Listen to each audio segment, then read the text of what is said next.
Weekend ਦੇ ਵਿੱਚ ਜਦੋਂ ਆਪਾਂ ਐਤਵਾਰ ਦੇ ਦਿਨ ਦੇ ਵਿੱਚ ਦਾਖਲ ਹੋ ਰਹੇ ਸਾਂ ਤਾਂ ਉਦੋਂ ਖਬਰ ਆਈਆਂ ਸਨ ਕਿ ਅਮਰੀਕਾ ਦੇ ਟਿਕਾਣਿਆਂ ਉੱਤੇ ਜਿਹੜੇ ਉੱਥੋਂ ਦੇ ਫੌਜੀ ਟਿਕਾਣੇ ਨੇ ਜਾਂ ਜਿੱਥੇ ਵੀ ਅਮਰੀਕੀ ਆਰਮੀ ਰਹਿ ਰਹੀ ਸੀ, ਉੱਥੇ ਹਮਲਾ ਹੋਇਆ ਤੇ ਉਹਦੇ ਵਿੱਚ 3 ਜਿਹੜੇ ਅਮਰੀਕੀ ਜਵਾਨ ਆ ਉਹ ਮਾਰੇ ਗਏ ਤੇ ਇਹਨਾਂ ਇਲਾਕਿਆਂ ਦੇ ਵਿੱਚ ਜਿਹੜੇ ਮਰਨ ਵਾਲੇ ਅਮਰੀਕੀ ਆ ਉਹਨਾਂ ਦੇ ਵਿੱਚ 3 ਜਿਹੜੀਆਂ ਇਹ ਗਿਣਤੀ ਤਿੰਨਾਂ ਦੀ ਹੋਰ ਐਡ ਹੋ ਗਈ ਸੀਗੀ। ਤਾਂ ਉਸ ਤੋਂ ਬਾਅਦ ਲਗਾਤਾਰ ਆਪਾਂ ਉਸ ਤਣਾਅ ਨੂੰ ਦੇਖਦੇ ਹਾਂ, ਉਸ ਗੱਲਬਾਤ ਨੂੰ ਦੇਖਦੇ ਹਾਂ ਕਿ ਮਿਡਲ ਈਸਟ ਦੇ ਇਹਨਾਂ ਇਲਾਕਿਆਂ ਦੇ ਵਿੱਚ ਖਾੜੀ ਦੇ ਵਿੱਚ ਵਾਪਰ ਕੀ ਰਿਹਾ, ਕਿਵੇਂ-ਕਿਵੇਂ ਉੱਥੋਂ ਦੀ ਰਾਜਨੀਤੀ ਜਿਹੜੀ ਆ ਉਹ ਉਹਦੇ ਮੁਹਾਂਦਰੇ ਬਦਲ ਰਹੀ ਹੈ ਤੇ ਅਮਰੀਕਾ ਜਾਂ ਅਮਰੀਕੀਆਂ ਦੇ ਲਈ ਇਹ ਕੋਈ ਛੋਟੀ ਗੱਲ ਨਹੀਂ ਸੀ।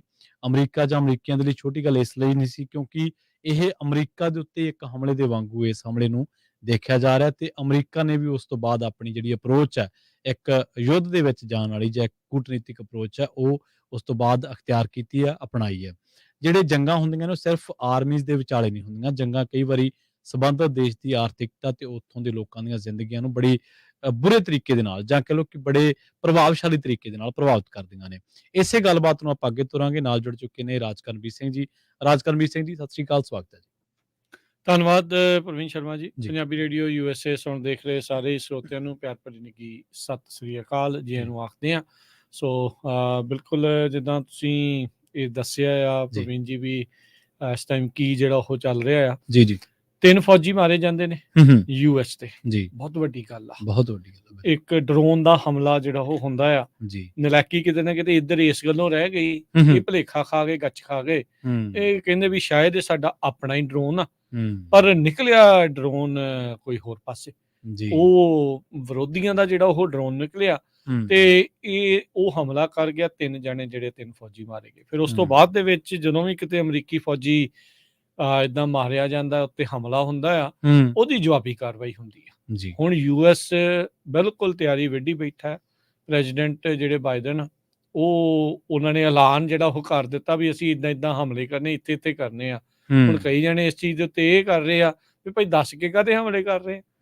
ਹਾਂਜੀ ਬਿਲਕੁਲ, ਵੀ ਇਹ ਕਿਹੜੀ ਚੀਜ਼ ਆ, ਅਸੀਂ ਤੁਹਾਡੀ ਨੇਵੀ ਤੇ ਹਮਲਾ ਕਰਾਂਗੇ, ਅਸੀਂ ਤੁਹਾਡੇ ਇਰਾਨੀਅਨ ਪਰਸਨਲ ਜਿਹੜੇ ਆ ਇੱਥੇ ਲੁਕੇ ਆ ਇਰਾਕ ਦੇ ਵਿੱਚ ਉਹਨਾਂ ਤੇ ਕਰਾਂਗੇ।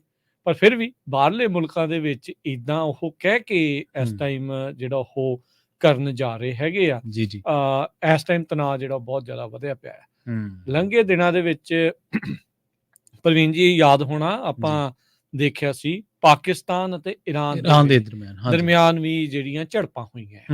ਉਧਰੋਂ ਮਿਜ਼ਾਈਲ ਆਉਂਦੀ ਆ, ਇਧਰੋਂ ਸਰਜੀਕਲ ਸਟ੍ਰਾਈਕ ਹੁੰਦੀ ਆ। ਸੋ ਇਹ ਸਾਰਾ ਕੁਝ ਜਿਹੜਾ ਉਹ ਚੱਲ ਰਿਹਾ ਆ। ਉਧਰ ਮਸਾਦ ਬਹੁਤ ਐਕਟਿਵ ਜਿਹੜੀ ਉਹ ਨਾਲ ਦੇ ਨਾਲ ਚੱਲ ਰਹੀ ਹੈਗੀ ਆ। ਇਹ ਪੂਰਾ ਮਾਹੌਲ ਇਸ ਟਾਈਮ ਮਿਡਲ ਈਸਟ ਦੇ ਵਿੱਚ ਉਦੋਂ ਦਾ ਹੀ ਉਲਝਿਆ ਪਿਆ ਆ। 7 ਅਕਤੂਬਰ ਦੇ ਹਮਾਸ ਦੇ ਜਿਹੜੇ ਉਹ ਹਮਲੇ ਤੋਂ ਬਾਅਦ ਦੇ ਵਿੱਚ ਕਹਿੰਦੇ ਤੇ ਇਦਾਂ ਹੀ ਆ। ਹਮਾਸ ਵਾਲੇ ਕਹਿੰਦੇ ਵੀ ਅਸੀਂ ਤਾਂ ਕਈ ਸਦੀਆਂ ਤੋਂ, ਕਈ ਦਹਾਕਿਆਂ ਤੋਂ ਸਾਡੇ ਨਾਲ ਧੱਕਾ ਹੋ ਰਿਹਾ ਸੀ ਤੇ ਤਾਂ ਹਮਲਾ ਜਿਹੜਾ ਉਹ ਕਰ ਰਹੇ ਆ। ਉਹ ਇਸ ਤਰੀਕੇ ਦੇ ਨਾਲ ਆਖਦੇ ਵੀ ਆ। ਹੁਣ ਦੇਖੋ ਅੱਗੇ ਕੀ ਇਸ ਦੇ ਵਿੱਚ ਜਿਹੜਾ ਉਹ ਬਣਦਾ। ਪਰ ਮਿਡਲ ਈਸਟ ਦੇ ਵਿੱਚ ਇਸ ਟਾਈਮ ਤਣਾਅ ਜਿਹੜਾ ਉਹ ਚਰਮ ਸੀਮਾ ਤੇ ਆ। ਇਰਾਨ ਤੇ US ਦੇ ਸੰਬੰਧ ਜਿਹੜੇ ਕੋਈ ਬਹੁਤੇ ਚੰਗੇ ਕਦੀ ਵੀ ਨਹੀਂ ਰਹੇ। ਹੁਣ ਇਹ ਹੋਇਆ ਸੀ ਪਿਛਲੇ ਸਾਲ ਦੇ ਵਿੱਚ ਇਰਾਨ ਤੇ ਅਮਰੀਕਾ 'ਚ ਇਹ ਜਿਹੜਾ ਸਮਝੌਤਾ ਜਿਹੜਾ ਉਹ ਜ਼ਰੂਰ ਹੋਇਆ ਸੀ ਵੀ ਕਿਸ ਤਰੀਕੇ ਦੇ ਨਾਲ ਅਮਰੀਕੀ ਜਿਹੜੇ ਬੰਧਕ ਉਹਨਾਂ ਨੇ ਉੱਥੇ ਬਣਾ ਕੇ ਰੱਖੇ ਸੀ, ਉਹਨਾਂ ਦੇ ਬਦਲੇ ਇੱਧਰੋਂ ਕੁਝ ਇਰਾਨੀ ਛੱਡੇ ਗਏ ਸੀਗੇ ਤੇ ਨਾਲ ਇਰਾਨ ਦੀ ਜਿਹੜੀ ਬਹੁਤ ਸਾਰੀ ਰਾਸ਼ੀ ਵੱਖ-ਵੱਖ ਮੁਲਕਾਂ ਦੇ ਵਿੱਚ ਫਰੀਜ਼ ਕੀਤੀ ਗਈ ਸੀ, ਉਹਨੂੰ ਜਿਹੜਾ ਉਹ ਰਿਲੀਜ਼ ਕਰ ਦਿੱਤਾ ਗਿਆ ਸੀ, ਅਨਫਰੀਜ਼ ਕਰ ਦਿੱਤਾ ਗਿਆ ਸੀ, ਇਹ ਕਹਿ ਕੇ ਵੀ ਇਹ ਸਿਰਫ ਤੇ ਸਿਰਫ ਤੁਸੀਂ ਹਿਊਮੈਨੀਟੇਰੀਅਨ ਚੀਜ਼ਾਂ ਦੇ ਲਈ ਜਿਹੜਾ ਇਸ ਨੂੰ ਵਰਤ ਸਕਦੇ ਹੈਗੇ ਆ। ਸੋ ਇਸ ਟਾਈਮ ਵਾਈਟ ਹਾਊਸ ਉਹਨਾਂ ਨੇ ਜਿਹੜੇ ਜਾਰਡਨ ਦੀ ਡਰੋਨ ਸਟ੍ਰਾਈਕ ਦੇ ਰਿਸਪੌਂਸ ਦੇ ਪਲਾਨ ਨੂੰ ਹਰੀ ਝੰਡੀ ਜਿਹੜੀ ਇਸ ਦੇ ਵਿੱਚ ਦੇ ਦਿੱਤੀ ਹੈਗੀ ਆ। ਡਿਫੈਂਸ ਸਕੱਤਰ ਲੋਇਡ ਆਸਟਿਨ ਅੱਜ ਪੱਤਰਕਾਰਾਂ ਦੇ ਨਾਲ ਸੰਬੋਧਨ ਹੋ ਕੇ ਉਹ ਕਹਿ ਰਹੇ ਸੀਗੇ ਵੀ ਅਸੀਂ ਕਿਸੇ ਵੀ ਤਰੀਕੇ ਦਾ ਹਮਲਾ ਅਮਰੀਕੀ ਫੌਜੀਆਂ ਦੇ ਉੱਤੇ ਉਸ ਨੂੰ ਬਰਦਾਸ਼ਤ ਨਹੀਂ ਕਰਾਂਗੇ। ਸੋ ਇਹ ਇਸ ਟਾਈਮ ਜਿਹੜਾ ਉਹ ਚੱਲ ਰਿਹਾ ਆ। ਕਹਿੰਦੇ ਮਿਡਲ ਈਸਟ ਦੇ ਲਈ ਇੱਕ ਬਹੁਤ ਹੀ ਖਤਰਨਾਕ ਮੂਵਮੈਂਟ, ਡੇਂਜਰਸ ਮੂਵਮੈਂਟ ਜਿਹੜੀ ਉਹ ਇਸ ਟਾਈਮ ਚੱਲ ਰਹੀ ਆ। ਇਜ਼ਰਾਈਲ ਦੀ ਜਿਹੜੀ ਵਾਰ ਹਮਾਸ ਦੇ ਨਾਲ ਚੱਲ ਰਹੀ ਆ ਗਾਜ਼ਾ ਪੱਟੀ ਦੇ ਵਿੱਚ, ਉਧਰ ਹਊਥੀ ਰੈਬਲਸ ਦੇ ਦੁਆਰਾ ਸਮੁੰਦਰ ਦੇ ਵਿੱਚ ਬਾਕੀ ਆ ਰਹੀਆਂ ਦੇਸ਼ਾਂ ਦੀਆਂ ਜਿਹੜੀਆਂ ਹੈਗੀਆਂ ਆ ਜਹਾਜ਼ ਨੇ, ਸਮੁੰਦਰੀ ਜਹਾਜ਼ ਨੇ ਜਾਂ ਉਹ ਕਮਰਸ਼ੀਅਲ ਨੇ, ਉਹਨਾਂ ਦੇ ਉੱਤੇ ਜਿਹੜੇ ਉਹ ਹਮਲੇ ਕੀਤੇ ਜਾ ਰਹੇ ਆ, ਅਮਰੀਕਾ ਵਾਲੇ ਉੱਥੇ ਵੀ ਉਹਨਾਂ ਦਾ ਜਿਹੜਾ ਉਹ ਜਵਾਬ ਦੇ ਰਹੇ ਆ, ਤੇ ਕਹਿੰਦੇ ਅਸੀਂ ਕੋਸ਼ਿਸ਼ ਕਰ ਰਹੇ ਆ ਵੀ ਇਹ ਕਨਫਲਿਕਟ ਹੋਰ ਨਾ ਵਧੇ, ਬਾਕੀ ਇਲਾਕੇ ਦੇ ਵਿੱਚ ਹੋਰ ਨਾ ਫੈਲੇ, ਪਰ ਅਸੀਂ ਆਪਣੇ ਆਪ ਨੂੰ, ਮੁਲਕ ਨੂੰ, US ਨੂੰ, ਸਾਡੀ ਫੌਜੀਆਂ ਨੂੰ, ਸਾਡੇ ਲੋਕਾਂ ਦੇ ਜਿਹੜੇ ਇੰਟਰਸਟ ਆ ਉਹਨਾਂ ਨੂੰ ਬਚਾਉਣ ਦੀ ਖਾਤਰ ਹਰ ਇੱਕ ਉਹ ਕਦਮ ਚੱਕਣ ਦੇ ਲਈ ਰੈਡੀ ਆ ਜੋ ਅਸੀਂ ਕਰ ਸਕਦੇ ਆ, ਤੇ ਅਸੀਂ ਇਸ ਦੇ ਵਿੱਚ ਰਿਸਪੌਂਡ ਕਰਾਂਗੇ ਉਦੋਂ ਜਦੋਂ ਅਸੀਂ ਸਾਡਾ ਜੀ ਕਰੂਗਾ। ਹਾਂਜੀ ਬਿਲਕੁਲ, ਹਾਂ ਉਹ ਤਾਂ ਦੇਖੋ ਇੱਕ ਕੂਟਨੀਤੀ ਦਾ ਹਿੱਸਾ ਹੁੰਦਾ, ਕਹਿਣਾ ਹੁੰਦਾ, ਪਰ ਕੋਸ਼ਿਸ਼ਾਂ ਤਾਂ ਨਾਲ ਦੀ ਨਾਲ ਏਜੰਸੀਜ਼ ਜਾਂ ਹੋਰ ਜਿੰਨੀਆਂ ਵੀ ਆਰਮੀਜ਼ ਦੇ ਪੱਧਰ ਉੱਤੇ ਹੁੰਦੀਆਂ ਉਹ ਨਾਲ ਦੀ ਨਾਲ ਸ਼ੁਰੂ ਹੋ ਜਾਂਦੀਆਂ। ਜਿਹੜੇ ਪੋਲੀਟੀਕਲ ਬਿਆਨ ਹੁੰਦੇ ਨੇ ਉਹਨਾਂ ਦੀ ਭਾਵ ਅਰਥ ਜੋ ਮਰਜ਼ੀ ਕੱਢ ਲਓ, ਪਰ ਇਹ ਬਹੁਤ ਵੱਡਾ ਹਮਲਾ ਸੀਗਾ ਰਾਜ ਕਰਮਜੀਤ ਸਿੰਘ ਜੀ ਲੰਘੇ ਦਿਨੀ ਜਦੋਂ ਇਸ ਹਮਲੇ ਬਾਬਤ ਗੱਲਬਾਤ ਆਉਂਦੀਆਂ, ਤੇ ਹੁਣ US ਨੇ ਅਫੀਸ਼ੀਅਲੀ ਬਲੇਮ ਕੀਤਾ ਸੀਗਾ ਈਰਾਨ ਬੈਕਡ ਜਿਹੜੇ ਵੀ ਗਰੁੱਪ ਨੇ ਉੱਥੋਂ ਦੇ ਉਹਨਾਂ ਨੂੰ ਡਰੋਨ ਅਟੈਕ ਦੇ ਲਈ, ਕਿ ਇਹ ਜਿਹੜੇ ਰੈਬਲ ਗਰੁੱਪ ਕਹਿ ਲਓ ਜਾਂ ਜਿਹੜੇ ਉਹਨਾਂ ਦੇ ਬੈਕਡ ਗਰੁੱਪ ਨੇ ਉਹਨਾਂ ਨੇ ਇਸ ਹਮਲੇ ਨੂੰ ਅੰਜਾਮ ਦਿੱਤਾ। US ਦੇ ਲਈ ਮੇਰਾ ਖਿਆਲ ਹੈ ਪਿਛਲੇ 3 ਕੁ ਮਹੀਨਿਆਂ ਤੋਂ ਕਾਫੀ ਟਫ ਟਾਈਮ ਜਿਹਨੂੰ ਆਪਾਂ ਕਹਿ ਦਿੰਦੇ ਹੋ ਰਿਹਾ, ਕਿਉਂਕਿ ਇਜ਼ਰਾਈਲ ਦੇ ਮਾਮਲੇ ਉੱਤੇ ਵੀ US ਦੀ ਆਲੋਚਨਾ ਹੋਈ ਜਾਂ US ਨੂੰ ਉਹ ਜਿਹੜੀ ਕ੍ਰਿਟਿਸਿਜ਼ਮ ਝੱਲਣਾ ਪਿਆ ਕਿ ਤੁਸੀਂ ਬਈ ਇੱਕ ਪਾਸੇ ਕਹਿੰਦੇ ਹੋ ਕਿ ਹਿਊਮਨਿਟੇਰੀਅਨ ਐਡ ਤੇ ਦੂਜੇ ਪਾਸੇ ਤੁਸੀਂ ਬਹਿਕ ਕਰ ਰਹੇ ਹੋ। ਸੋ ਉਦੋਂ ਤੋਂ ਹੀ, ਪਰ ਇਹ ਜਿਹੜਾ ਈਰਾਨ ਤੇ US ਦਾ ਤੁਸੀਂ ਹਵਾਲਾ ਦਿੱਤਾ ਨਾ, ਅਸਲ ਦੇ ਵਿੱਚ ਈਰਾਨ ਉਦੋਂ ਤੋਂ ਹੀ ਇਸ ਮਾਮਲੇ ਦੇ ਵਿੱਚ ਥੋੜਾ ਹਾਵੀ ਸੀਗਾ। ਈਰਾਨ ਨੇ ਹਮਾਸ ਨੂੰ ਬਹੁਤ ਜ਼ਿਆਦਾ ਬੈਕ ਕੀਤਾ ਕਿ ਅਸਥਿਰਤਾ ਵਧੇ ਤੇ ਅਮਰੀਕਾ ਦੀਆਂ ਪਰੇਸ਼ਾਨੀਆਂ ਵਧਣ, ਜਾਂ ਜਿਹੜੇ ਰੂਸ ਚੀਨ ਇਹਨਾਂ ਚੀਜ਼ਾਂ ਨੂੰ ਹੋਰ ਗੰਭੀਰਤਾ ਦੇ ਨਾਲ ਹੋਰ ਥੋੜਾ ਜਿਹਾ ਸੂਖਮ ਤਰੀਕੇ ਨਾਲ ਦੇਖਣ, ਤੇ ਅਮਰੀਕਾ ਨੂੰ ਇਹ ਲੱਗਿਆ ਕਿ ਸ਼ਾਇਦ ਮਿਡਲ ਈਸਟ ਦੇ ਵਿੱਚ ਅਸੀਂ ਫਸਾ ਲਿਆ ਇੱਕ ਤਰੀਕੇ ਦੇ ਨਾਲ। ਪਰ ਦੇਖੋ ਹਰ ਦੇਸ਼ ਦੀ ਆਪਣੀ ਅਪਰੋਚ ਹੁੰਦੀ ਹੈ, ਫਸਾਉਣਾ ਤਾਂ ਇੱਕ ਬਹੁਤ ਵੱਡਾ ਲਫ਼ਜ਼ ਹੋ ਜਾਂਦਾ, ਪਰ ਫਿਰ ਵੀ ਇਹਨਾਂ ਚੀਜ਼ਾਂ ਨੇ ਉਹਨੂੰ ਅੱਗ ਤੇ ਘਿਓ ਪਾਉਣ ਦਾ ਕੰਮ ਮੈਂ ਕਹੂੰਗਾ ਕਿ ਕੀਤਾ ਜੀ। ਬਿਲਕੁਲ, ਹੁਣ US ਦੇ ਜਿਹੜੇ ਅਧਿਕਾਰੀ ਆ ਉਹ ਇਹ ਚਿੰਤਾ ਆ ਉਹਨਾਂ ਨੂੰ, ਜਾਂ ਕਹਿੰਦੇ ਵੀ ਸਾਨੂੰ ਇਦਾਂ ਦੇ ਇਸ਼ਾਰੇ ਪ੍ਰਾਪਤ ਹੋ ਰਹੇ ਆ ਵੀ ਜਿਹੜੀ ਇਰਾਨੀਅਨ ਲੀਡਰਸ਼ਿਪ ਆ ਉਹ ਆਪਣੇ ਜਿਹੜੇ ਪ੍ਰੋਕਸੀ ਗਰੁੱਪਸ ਦੇ ਆਪਣੇ ਹੀ ਉਹਨਾਂ ਦੇ ਐਕਸ਼ਨਸ ਤੋਂ, ਜੋ ਇਰਾਕ ਦੇ ਵਿੱਚ ਆ, ਸੀਰੀਆ ਚ ਆ, ਯਮਨ ਚ ਆ, ਉਹਨਾਂ ਤੋਂ ਨਰਵਸ ਨੇ ਵੀ ਉਹਨਾਂ ਨੇ ਜੋ ਇਹ ਹਮਲੇ ਕਰ ਲਗਾਤਾਰ, ਕਿਉਂਕਿ ਹਮਾਸ ਦੇ ਨਾਲ ਜਿਹੜੀ ਲੜਾਈ ਤੋਂ ਬਾਅਦ ਦੇ ਵਿੱਚ ਅਮਰੀਕੀ ਫੌਜੀਆਂ ਦੇ ਉੱਤੇ ਜਿਹੜੇ ਇਰਾਕ ਦੇ ਵਿੱਚ, ਸੀਰੀਆ ਦੇ ਵਿੱਚ ਜਿਹੜੇ ਫੌਜੀ ਟਿਕਾਣੇ ਆ ਉਹਨਾਂ ਤੇ ਕਈ ਹਮਲੇ ਹੋ ਚੁੱਕੇ ਆ। ਇਹ ਕੋਈ ਪਹਿਲਾ ਨਹੀਂ, ਕੋਈ ਸਾਵਾਂ ਨਹੀਂ ਆ, ਇਹ ਉਦੋਂ ਤੋਂ ਕਈ ਹਮਲੇ ਜਿਹੜੇ ਹੋ ਚੁੱਕੇ ਆ, ਜਿਹਦੇ ਬਦਲੇ ਅਮਰੀਕਾ ਨੇ ਕਈ 에ਅਰ ਸਟ੍ਰਾਈਕਸ ਵੀ ਜਿਹੜੀਆਂ ਉਹ ਕਈ ਥਾਵਾਂ ਦੇ ਉੱਤੇ ਕੀਤੀਆਂ ਹੈਗੀਆਂ। ਜਿਹੜੇ ਅਮਰੀਕੀ ਫੌਜੀਆਂ ਦੇ ਉੱਤੇ ਹਮਲਾ ਕਰਨ ਦੇ ਲਈ ਜ਼ਿੰਮੇਵਾਰ ਆ, ਜਿਨ੍ਹਾਂ ਵਿੱਚੋਂ ਕਹਿੰਦੇ ਆ ਵੀ ਉਹਨਾਂ ਉੱਤੇ ਅਸੀਂ ਹਮਲਾ ਜਵਾਬੀ ਕਾਰਵਾਈ ਦੇ ਵਿੱਚ ਕੀਤਾ ਹੈਗਾ ਆ। ਈਰਾਨ ਨੇ ਹੁਣ ਉਦਾਂ ਇਹ ਕਿਹਾ ਆ ਨਾਲ ਦੇ ਨਾਲ, ਹੁਣ ਦੇਖੋ ਬੈਕਡਾਊਨ ਤਾਂ ਕੀ ਹੋਣਾ ਆ, ਹੁਣ ਜੇ ਉਹ ਕਹਿਣਗੇ ਵੀ ਉਹ ਤਾਂ ਕਰਕੇ, ਈਰਾਨ ਦਾ ਹੁਣ ਪੂਰੇ ਦਾ ਪੂਰਾ ਕੰਮ ਹੀ ਜਿਹੜਾ ਇਸੇ ਚੀਜ਼ ਦੇ ਵਿੱਚ ਚੱਲਦਾ ਅਮਰੀਕਾ ਦੇ ਉਲਟ, ਡੈਥ ਟੂ ਅਮਰੀਕਾ, ਉਹ ਅਕਸਰ ਜਿਹੜਾ ਉਹ ਇਦਾਂ ਦੇ ਉੱਥੇ ਬਿਆਨ ਤੇ ਇਦਾਂ ਦੀਆਂ ਰੈਲੀਆਂ ਜਿਹੜੀਆਂ ਉਹ ਚੱਲਦੀਆਂ ਰਹਿੰਦੀਆਂ। ਉਹ ਕਹਿੰਦੇ ਵੀ ਜੇ ਈਰਾਨ ਦੇ ਉੱਤੇ ਹਮਲਾ ਕਰਦਾ ਆ ਅਮਰੀਕਾ ਤਾਂ ਉਸ ਦੀ ਜਵਾਬੀ ਕਾਰਵਾਈ, ਉਸ ਦਾ ਜਵਾਬ ਵੀ ਜਿਹੜਾ ਅਸੀਂ ਜਿਹੜਾ ਉਹ ਦੇਵਾਂਗੇ। ਹਾਊਥੀ ਮਿਲੀਟੈਂਟਸ ਇੱਕ ਪਾਸੇ ਯਮਨ ਦੇ ਵਿੱਚ, ਉਹ ਵੀ ਜਿਹੜੇ ਰੈਬਲਸ ਆ ਉਹ ਈਰਾਨ ਦੇ ਬੈਕਡ ਆ। ਇਹ ਜਿਹੜੇ ਇਰਾਕ ਦੇ ਵਿੱਚ ਆ, ਜਾਰਡਨ ਦੇ ਵਿੱਚ ਜਿਹੜਾ ਇਹ ਹੋਇਆ, ਇਹ ਵੀ ਇਰਾਨੀਅਨ ਬੈਕਡ ਜਿਹੜੇ ਉਹ ਦੱਸੇ ਜਾ ਰਹੇ ਆ। ਸੋ ਈਰਾਨ ਕਿਤੇ ਨਾ ਕਿਤੇ ਪ੍ਰੋਕਸੀ ਵਾਰ ਅਮਰੀਕਾ ਦੇ ਨਾਲ ਖੇਡਣ ਦੀ ਕੋਸ਼ਿਸ਼ ਕਰ ਰਿਹਾ ਆ, ਤੇ ਇਹਨਾਂ ਨੂੰ ਕੋਈ ਬਹੁਤੀ ਚੰਗੀ ਨਹੀਂ ਹੈ ਪੈਣੀ। ਅਮਰੀਕਾ ਬਹੁਤ ਚਿਰ ਹੋ ਗਿਆ ਉਦੋਂ ਪਰ ਚਾਹੇ ਲੜਿਆ ਨਹੀਂ ਹੈਗਾ, ਪਰ ਉਹ ਇਹ ਨਹੀਂ ਆ ਵੀ ਹੱਥ ਤੇ ਹੱਥ ਧਰ ਕੇ ਜਿਹੜੇ ਹੁਣ ਬੈਠੇ ਰਹਿਣਗੇ। ਯਾਦ ਹੋਣਾ ਕੁਛ ਵਾਰੇ ਪਹਿਲਾਂ ਆਈ ਥਿੰਕ 2020 ਦਾ ਹੀ ਸੀਗਾ ਜਾਂ 19 ਦੇ ਵਿੱਚ, ਸੁਲੇਮਾਨੀ ਜਿਹੜਾ ਉਹਨਾਂ ਦਾ ਜਨਰਲ ਸੁਲੇਮਾਨੀ ਸੀ, ਉਹਨੂੰ ਜਿਹੜੀ ਟੋਮਾਹੌਕ ਮਿਜ਼ਾਈਲ ਦੇ ਨਾਲ 에ਅਰ ਸਟ੍ਰਾਈਕ ਕਰਕੇ ਉਦੋਂ ਪ੍ਰੈਜ਼ੀਡੈਂਟ ਟਰੰਪ ਹੋਣਾ ਦੇ ਕਾਰਜਕਾਲ ਦੇ ਦੌਰਾਨ ਉਸ ਨੂੰ ਜਿਹੜਾ ਉਹ ਮਾਰ ਮੁਕਾਇਆ ਸੀਗਾ। ਸੋ ਇਹ ਸਾਰਾ ਕੁਝ ਇਸ ਟਾਈਮ ਚੱਲ ਰਿਹਾ ਆ, ਇਹ ਅਸਥਿਰਤਾ ਦੀਆਂ ਜਿਹੜੀਆਂ ਨਿਸ਼ਾਨੀਆਂ ਨੇ, ਤੇ ਪਰ ਕੀ ਇਸ ਦੇ ਵਿੱਚ ਅੱਗੇ ਹੋਰ ਅਸਥਿਰਤਾ ਜਿਹੜੀ ਉਹ ਵਧੂਗੀ, ਇਹਦੇ ਸਵਾਲਾਂ ਦੇ ਜਵਾਬ ਅਜੇ ਤਾਂ ਭਵਿੱਖ ਦੀ ਗਰਭ ਦੇ ਵਿੱਚ ਆ। ਪਰ ਅਮਰੀਕਾ ਨੇ ਜਵਾਬੀ ਕਾਰਵਾਈ ਕਰਨੀ, ਉਸ ਤੋਂ ਬਾਅਦ ਉਹਨਾਂ ਦੀ ਰਿਟੈਲੀਏਸ਼ਨ ਕੀ ਆਉਂਦੀ ਆ, ਹੋਊਗੀ ਜਾਂ ਨਹੀਂ ਹੋਊਗੀ, ਇਹ ਦੇਖਣ ਵਾਲੀ ਗੱਲ ਆ। ਪਰ ਨਾਲ ਦੇ ਨਾਲ ਇਹਨਾਂ ਦੇ ਵਿੱਚੋਂ ਇਰਾਕੀ ਜਿਹੜੇ ਇਰਾਨੀ ਬੈਕਡ ਜਿਹੜੇ ਇਰਾਕੀ ਰੈਬਲਸ ਆ ਉਹਨਾਂ ਦੇ ਉੱਤੇ ਬੈਠੇ ਨੇ, ਉਹਨਾਂ ਨੇ ਕੱਲ ਇੱਕ ਜ਼ਰੂਰ ਇਹ ਬਿਆਨ ਦਿੱਤਾ ਸੀਗਾ ਵੀ ਹੁਣ ਅਸੀਂ ਅਮਰੀਕਾ ਦੇ ਵਿਰੁੱਧ ਜਿਹੜੀਆਂ ਆਪਣੀਆਂ ਗਤੀਵਿਧੀਆਂ ਆ, ਚਾਹੇ ਉਹ ਸਟ੍ਰੈਟੇਜਿਕ ਆ, ਚਾਹੇ ਉਹ ਮਿਲਟਰੀ ਆ, ਉਹਨਾਂ ਸਾਰਿਆਂ ਦੇ ਉੱਤੇ ਅਸੀਂ ਰੋਕ ਲਾ ਰਹੇ ਆ। ਅਸੀਂ ਜਿਹੜੇ ਹਾਲ ਦੀ ਘੜੀ ਰੋਕ ਰਹੇ ਹਾਂ ਵੀ ਅਮਰੀਕਾ ਦੇ ਫੌਜੀਆਂ ਦੇ ਉੱਤੇ ਉਹਨਾਂ ਦੇ ਉੱਤੇ ਜਿਹੜਾ ਅਸੀਂ ਹਮਲਾ ਹੁਣ ਹੋਰ ਨਹੀਂ ਕਰਾਂਗੇ, ਉਸ ਦੇ ਉੱਤੇ ਵਿਰਾਮ ਜਿਹੜਾ ਉਹ ਲਾ ਰਹੇ ਆ। ਕੀ ਇਹ ਡਰ ਦੀ ਨਿਸ਼ਾਨੀ ਹੈ ਵੀ ਅਮਰੀਕਾ ਨੇ ਹੁਣ ਜਿਹੜਾ ਉੱਥੇ ਓਬਵੀਅਸਲੀ ਜਾਂ ਕੋਈ ਚਾਲ ਹੈ ਵੀ ਵੀ ਉਹਨਾਂ ਨੂੰ ਬੈਕ ਡਾਊਨ ਕਰਨ ਦੀ ਕੋਸ਼ਿਸ਼ ਆ, ਚੌਂਚਫੇਰਿਓਂ ਘੇਰਨ ਦੀ ਕੋਸ਼ਿਸ਼ ਹੈਗੀ ਆ। ਪਰ ਅਮਰੀਕਾ ਆਪਣੀ ਜਿਹੜੀ ਇਸ ਫੋਰਨ ਪਾਲਿਸੀ ਦੇ ਵਿੱਚ ਅੱਗੇ ਜਿਹੜਾ ਆ ਉਹ ਵੱਧ ਰਿਹਾ ਹੈਗਾ ਆ। ਸੋ ਲੈਟਸ ਸੀ ਕਿ ਜਿਹੜਾ ਇਸ ਦੇ ਵਿੱਚ ਹੁਣ ਅੱਗੇ ਵੱਧਦਾ ਆ। ਪਰ US ਦੀ ਇੰਟੈਲੀਜੈਂਸ ਇਹ ਸੁਜੈਸਟ ਇਸ ਟਾਈਮ ਕਰ ਰਹੀ ਆ ਵੀ ਈਰਾਨ ਚਿੰਤਤ ਹੈਗਾ ਆ ਵੀ ਉਹਨਾਂ ਦੇ ਦੁਆਰਾ ਥਾਪੜੇ ਵਾਲੇ ਜਿਹੜੇ ਗਰੁੱਪ ਆ ਜੋ ਇਸ ਟਾਈਮ ਅਮਰੀਕਾ ਨਾਲ ਪੰਗੇ ਲੈ ਰਹੇ ਆ, ਉਹ ਇਵੈਂਚੁਅਲੀ ਉਹਨਾਂ ਨੂੰ ਭਾਰੀ ਜਿਹੜੇ ਉਹ ਪੈਣਗੇ। ਬਿਲਕੁਲ। ਤਿਲੰਗੇ ਦਿਨੀ ਅਮਰੀਕੀ ਵਿਦੇਸ਼ ਮੰਤਰੀ ਨੇ ਖਾੜੀ ਦੇ ਮੁਲਕਾਂ ਦੇ ਵਿੱਚ ਕਾਫੀ ਹਫ਼ਤੇ ਸਮਾਂ ਵੀ ਸਪੈਂਡ ਕੀਤਾ ਸੀਗਾ। ਲੱਗਦਾ ਸੀਗਾ ਕਿ ਸ਼ਾਇਦ ਉਹਨਾਂ ਦੀ ਇਹ ਫੇਰੀ ਜਿਹੜੀ ਆ ਉਹ ਅਮਰੀਕਾ ਲਈ ਤਣਾਅ ਘੱਟ ਕਰੂਗੀ, ਪਰ ਚੀਜ਼ਾਂ ਤੁਹਾਨੂੰ ਪਤਾ ਕਈ ਵਾਰੀ ਜੰਗਾਂ ਦੇ ਵਿੱਚ ਬਦਲਦੀਆਂ ਰਹਿੰਦੀਆਂ ਨੇ। ਇੱਕ ਵਾਰੀ ਇਹ ਲੱਗਦਾ ਸੀਗਾ ਕਿ ਸ਼ਾਇਦ ਇਜ਼ਰਾਈਲ ਹਮਾਸ ਦੀ ਜੰਗ ਵੀ ਰੁਕੂਗੀ ਤੇ ਉਸ ਤੋਂ ਬਾਅਦ ਅਮਰੀਕਾ ਆਪਣੇ ਤਰੀਕੇ ਨਾਲ ਮਿਡਲ ਈਸਟ ਨੂੰ ਚਲਾਊਗਾ, ਪਰ ਉਹ ਸ਼ਾਇਦ ਹਲੇ ਚੀਜ਼ਾਂ ਉਹਨਾਂ ਦੇ ਵਿੱਚ ਆਉਣ ਦੇ ਵਿੱਚ ਜਾਂ ਉਹਨਾਂ ਉਸ ਦੌਰ ਦੇ ਵਿੱਚ ਦਾਖਲ ਹੋਣ ਤੋਂ ਹਲੇ ਸਮਾਂ ਬਚਿਆ, ਕਿਉਂਕਿ ਲੰਘੇ ਦਿਨੀ ਇਹਨਾਂ ਚੀਜ਼ਾਂ ਦੇ ਬਾਰੇ ਇਹ ਵੀ ਅਮਰੀਕਨ ਮੀਡੀਆ ਦੇ ਵਿੱਚ ਚਰਚਾ ਹੋਈ ਸੀਗੀ ਕਿ ਇਹਨਾਂ ਕੋਸ਼ਿਸ਼ਾਂ ਨੂੰ ਬੂਰ ਨਹੀਂ ਪਿਆ।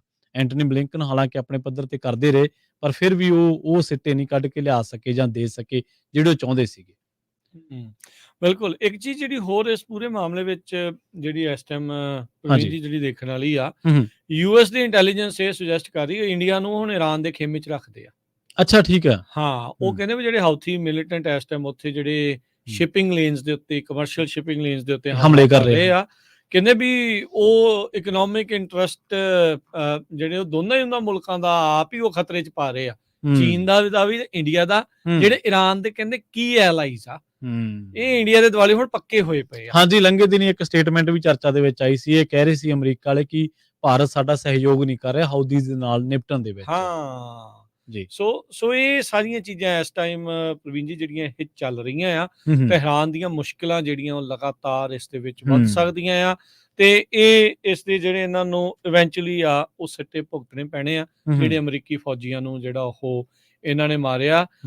ਅਮਰੀਕਾ ਹੋਰ ਕਈ ਚੀਜ਼ਾਂ ਸਹਿ ਲੈਂਦਾ ਆ, ਪਰ ਜਦੋਂ ਫੌਜੀ ਇਹਨਾਂ ਦੇ ਇਸ ਤਰੀਕੇ ਦੇ ਨਾਲ ਹਮਲਿਆਂ 'ਚ ਮਾਰੇ ਜਾਂਦੇ ਆ, ਉਸ ਨੂੰ ਬਹੁਤਾ ਚਿਰ ਬਰਦਾਸ਼ਤ ਨਹੀਂ ਕਰਦਾ। ਇਹਦਾ ਹਮਲਾ ਹੋਊਗਾ, ਇਹਦੇ ਰਿਟੈਲੀਏਸ਼ਨ ਜਿਹੜੀ ਇਹ ਹੋਣੀ ਹੀ ਹੋਣੀ ਆ। ਦੇਖੋ ਕਿੱਦਾਂ ਜਿਹੜਾ ਹੋਣਾ ਆ। ਬਾਈਡਨ ਹੁਣੀ ਚਾਹੇ ਉਹਨਾਂ ਦੇ ਉੱਤੇ ਓਪੋਜੀਸ਼ਨ ਵਾਲੇ ਜੋ ਮਰਜ਼ੀ ਜਿਹੜੇ ਉਹ ਕਹਿ ਰਹੇ ਹੋਣ, ਕਹਿੰਦੇ ਹੋਣ ਜਾਂ ਕਹਿਣਗੇ, ਪਰ ਉਹਨਾਂ ਨੇ ਵੀ ਇਹ ਕਲੀਅਰ ਕਰ ਦਿੱਤਾ ਵੀ ਇਸ ਦੇ ਉੱਤੇ ਤਾਂ ਜਿਹੜੀ ਕਾਰਵਾਈ ਆ ਉਹ ਹੋਣੀਓ ਹੀ ਹੋਣੀ ਆ। ਬਸ ਇਹ ਆ ਵੀ ਇਹ ਦੱਸ ਕੇ ਲੱਗੇ ਆ ਮਾਰਨ। ਪਹਿਲੇ ਵਾਲਿਆਂ ਨੇ ਜਿਹੜਾ ਉਹ ਬਗੈਰ ਦੱਸੇ ਜਿਹੜਾ ਉਹ ਸਿੱਧਾ ਜਰਨਲ ਜਿਹੜਾ ਉਹਨਾਂ ਦਾ ਉਹ ਠੋਕਤਾ ਸੀਗਾ। ਹਾਂਜੀ, ਬਿਲਕੁਲ ਬਿਲਕੁਲ। ਪਰ ਜਿਹੜੀਆਂ ਚੀਜ਼ਾਂ ਲਗਾਤਾਰ ਉਧਰ ਮਿਡਲ ਈਸਟ ਦੇ ਵਿੱਚ ਵਾਪਰ ਰਹੀਆਂ ਨੇ, ਉਹਨਾਂ ਨੇ ਬਹੁਤ ਸਾਰੀਆਂ ਚੀਜ਼ਾਂ ਨੂੰ ਤੈਅ ਕੀਤਾ। ਜਿਵੇਂ ਯੂਕਰੇਨ ਤੇ ਰੂਸ ਦੀ ਜੰਗ ਤੋਂ ਬਾਅਦ ਪੱਛਮ ਦੀ ਇਕਨੋਮੀ ਦੇ ਉੱਤੇ ਖਾਸਾ ਅਸਰ ਪਿਆ, ਤਾਂ ਇਹ ਹੁਣ ਜਿਹੜਾ ਏਸ਼ੀਆ ਦਾ ਇਹ ਹਿੱਸਾ ਹੈ, ਜੇ ਇਹਦੇ ਵਿੱਚ ਸਥਿਰਤਾ ਲਗਾਤਾਰ ਰਹਿੰਦੀ ਹੈ ਤੇ ਇਹਦਾ ਜੇ ਇੱਥੋਂ ਦੀ ਇਕਨੋਮੀ ਤੇ ਰੂਸ ਯੂਕਰੇਨ ਦੀ ਜੰਗ ਦਾ ਇਫੈਕਟ ਪੈ ਸਕਦਾ, ਤਾਂ ਉੱਥੋਂ ਦੀ ਇਕਨੋਮੀ ਦੇ ਉੱਤੇ ਵੀ, ਏਸ਼ੀਆ ਦੀ ਇਕਨੋਮੀ ਉੱਤੇ ਖਾਸ ਕਰਕੇ ਜਿਹੜੀਆਂ ਆਪਾਂ ਪਿਛਲੇ ਮੇਰੇ ਖਿਆਲ 2023 ਦੇ ਅਖੀਰਲੇ ਦੌਰ ਦੇ ਵਿੱਚ ਆਪਾਂ ਉੱਥੋਂ ਦੇ ਦੇਸ਼ਾਂ ਦੀਆਂ ਵੱਡੀਆਂ ਜਥੇਬੰਦੀਆਂ ਦੀਆਂ ਮੀਟਿੰਗਾਂ ਦੇਖੀਆਂ, ਜਿਹਦੇ ਵਿੱਚ G20 ਜਾਂ ਹੋਰ ਮੀਟਿੰਗਾਂ ਹੋਈਆਂ, ਤਾਂ ਉਹ ਕੁਛ ਖਾਸ ਕੋਈ ਇਕਨੋਮਿਕ ਟੀਚੇ ਨੂੰ ਨਹੀਂ ਛੋਹ ਸਕੇ, ਕੋਈ ਖਾਸ ਇਕਨੋਮਿਕ ਪ੍ਰਾਪਤੀਆਂ ਨਹੀਂ ਉਹ ਉਹਨਾਂ ਦੇਸ਼ਾਂ ਦੀਆਂ ਜਿਹੜੀਆਂ ਜਥੇਬੰਦੀਆਂ ਸੀ ਰਲ ਕੇ ਜਿਹੜੀ ਉਹਨਾਂ ਨੇ ਮੀਟਿੰਗ ਕੀਤੀ ਹੈ ਉਹ ਹਾਸਲ ਨਹੀਂ ਕਰ ਸਕੇ। ਉਹਦਾ ਕਾਰਨ ਹੀ ਸਭ ਤੋਂ ਵੱਡਾ ਇਹ ਸੀਗਾ ਰਾਜਕਰਮਵੀਰ ਸਿੰਘ ਜੀ ਕਿ ਅਸਥਿਰਤਾ ਦੇ ਦੌਰ ਦੇ ਵਿੱਚ ਹਰ ਇੱਕ ਮੁਲਕ ਦੇ ਆਪਣੇ ਇਕਨੋਮਿਕ ਇੰਟਰਸਟ ਸੀਗੇ। ਰੂਸ, ਚਾਈਨਾ ਬੇਸ਼ੱਕ ਜਿਸ ਨੂੰ ਮਰਜ਼ੀ ਪਿੱਠ ਥਾਪੜੀ ਜਾਣ ਜਿਸ ਕਿਸੇ ਦੀ ਵੀ, ਪਰ ਐਟ ਦੀ ਐਂਡ ਉਹਨਾਂ ਨੇ ਜਿਹੜਾ ਦੇਖਣਾ ਉਹ ਦੇਖਣਾ ਆਪਣਾ ਵਪਾਰ, ਕਿ ਸਾਨੂੰ ਲਾਹਾ ਕਿੱਥੋਂ ਮਿਲ ਰਿਹਾ, ਸਾਨੂੰ ਪ੍ਰੋਫਿਟ ਕਿੱਥੋਂ ਹੋਣਾ। ਤਾਂ ਉਸ ਕਰਕੇ ਵੀ ਏਸ਼ੀਆ ਦੀ ਜਿਹੜੀ ਆਉਣ ਵਾਲੇ ਟਾਈਮ ਦੇ ਵਿੱਚ ਪੋਲਿਟਿਕਸ ਆ ਉਹ ਖਾਸ ਤੌਰ ਤੇ ਅਮਰੀਕਾ ਪੱਖੀ ਤਾਂ ਭਾਵੇਂ ਨਾ ਰਵੇ, ਪਰ ਅਮਰੀਕਾ ਨੇ ਆਪਣੇ ਇੰਟਰਵਿਊ ਨੂੰ ਛੇਤੀ ਕਿਤੇ ਹੋਣ ਨਹੀਂ ਦੇਣਾ।